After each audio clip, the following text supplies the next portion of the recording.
بسم اللہ الرحمن الرحیم۔ السلام علیکم۔ Tariq Javed Khokhar advocate law for you channel کے ساتھ چینل کو سبسکرائب کر لیں، لائک شیئر کومنٹس کریں اور اپنی رائے کا اظہار بھی کریں۔ بہت ہی امپورٹنٹ ڈیولپمنٹس ہیں جی۔ ایک تو عدالتی حوالے سے اس کے اوپر بات کریں گے،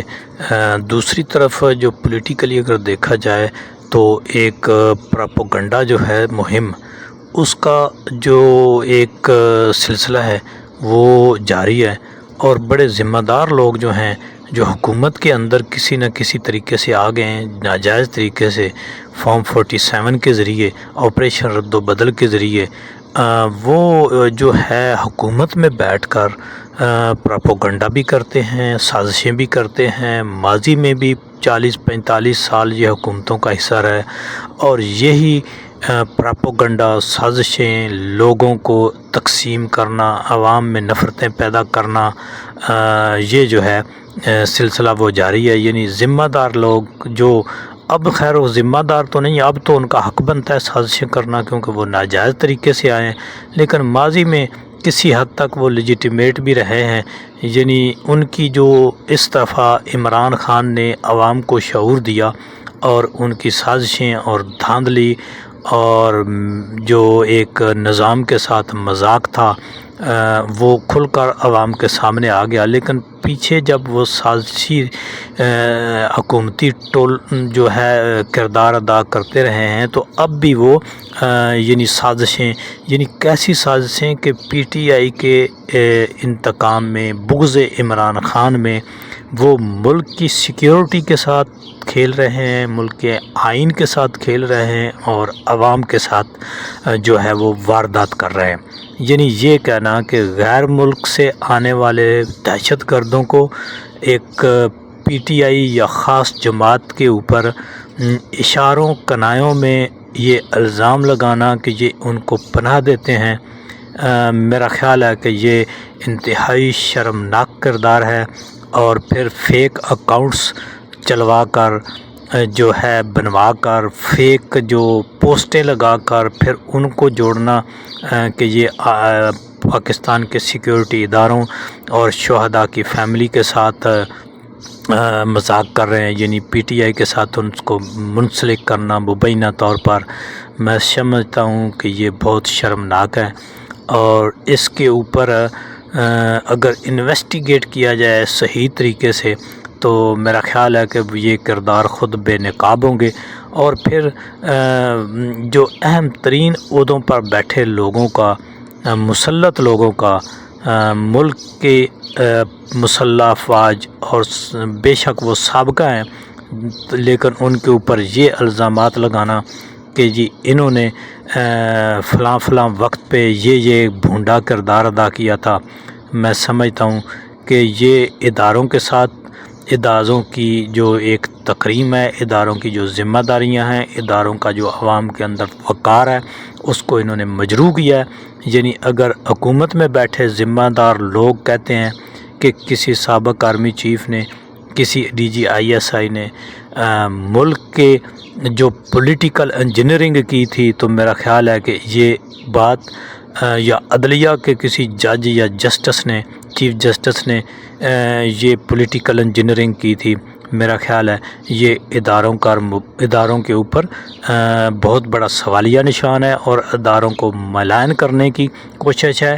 اور یہ ایک قسم کی تھریٹ دیتے ہیں کہ جو موجودہ اداروں میں بیٹھے سربراہان یا لوگ ہیں وہ ان سے خوف زدہ رہیں اور وہ ان کے کنٹرول میں رہیں۔ تو میں سمجھتا ہوں کہ ان چالوں کو، ان کی ذمہ دار عہدوں پر بیٹھ کر نفرت انگیز بیانات دینا جو ہے، یہ میرا خیال ہے کہ ملک اور ریاست عوام کے ساتھ یہ ایک مطلب اچھا یہ نہیں ہے، اور یہ بالکل اب یہ بھول جائیں کہ عوام ان کو نہیں سن رہی، نہیں دیکھ رہی، اور ان کے ان بیانات کا کریٹیکلی وہ انالیسز نہیں کر رہی۔ عوام باشعور ہو چکی ہے، عمران خان نے، پی ٹی آئی نے، میڈیا نے، انٹرنیشنل نیشنل میڈیا، صحافی، انہوں نے عوام کو شعور دیا ہے، اور عوام جو ہے اب پڑھی لکھی ہے۔ پہلے جب یہ 90s میں یہ کام کرتے رہے ہیں، تب کا اور اب کے ایجوکیشن لیول میں ڈفرینس ہے، میڈیا میں جو ہے تک رسائی میں ڈفرینس ہے. اگرچہ انہوں نے بہت دبانے کی کوشش کی ہے لیکن اس کے باوجود بھی جو ہے وہ میرا خیال ہے کہ میڈیا کے ذریعے شعور جو ہے وہ بہت پھیلا ہے. تو دوسری طرف بہت ہی امپورٹنٹ ڈیولپمنٹس ہیں. عمران خان شاہ محمود قریشی کے سائفر کیس میں جو ایک بھونڈے طریقے سے سزائیں دی گئیں ان کے، اور پھر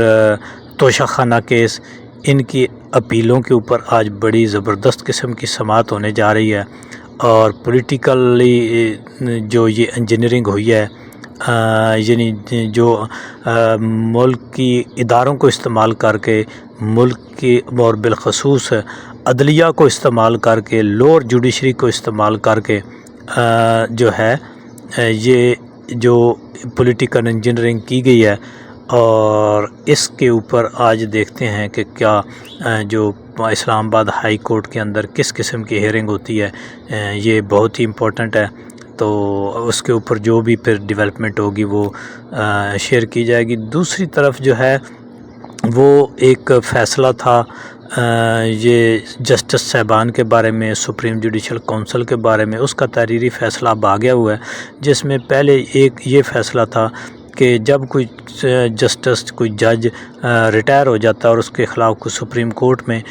چل رہی ہوتی ہے سپریم جوڈیشل کونسل کی کارروائی، تو پھر وہ بھی ساتھ ہی ختم ہو جاتی ہے جب کوئی ریٹائر ہو جائے یا استعفیٰ دے دے.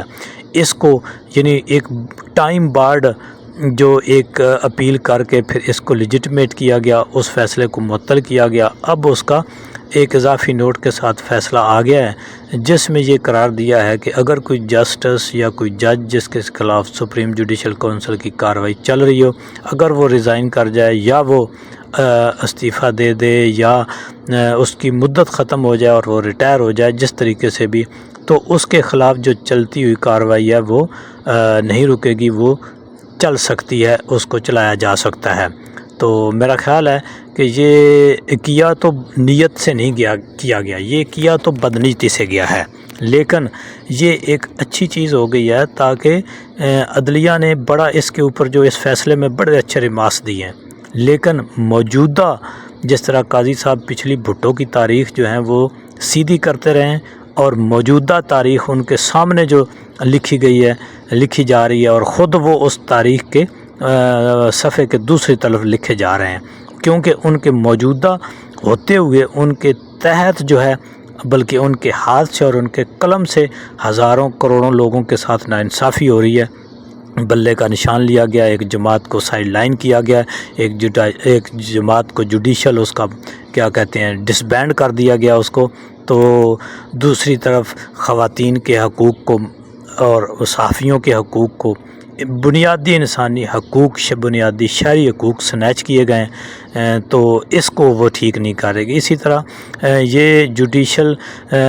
اس فیصلے میں یہ تو کہا گیا ہے کہ جسٹس جو ہے، جج جو نہیں ہونا چاہیے جو انصاف نہ کر سکے، اور موجودہ ان کے سامنے جو ناانصافی ہو رہی ہے اس کو نہیں دیکھا جا رہا. بہتر ہوتا کہ موجودہ اپنے ماتحت جوڈیشری میں اصلاح